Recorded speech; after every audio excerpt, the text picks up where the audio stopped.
పొద్దున్న లేచిన కాడి నుంచి నువ్వు నేను సమానం అని అబ్బాయిలతో మనం సమానంగా వర్క్ చేస్తున్నాము, అన్ని చేస్తున్నాము, పోటీ పడుతున్నాము. హార్మోన్స్ కూడా అలాగే సమానంగా వర్క్ చేస్తాయి.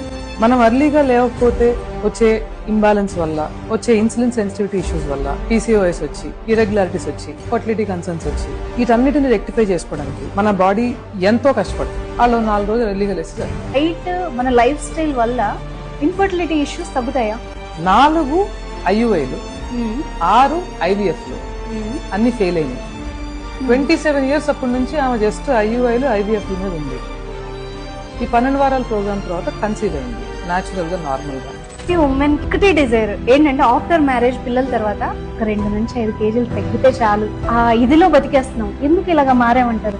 మాట్లాడుకుంటున్న అందం కానివ్వండి, ఫంక్షనాలిటీ కానివ్వండి, ఏదైనా సరే you're a women, estrogen hormone super గా ప్రొడ్యూస్ అవుతా ఉండాలి కదా బాడీ.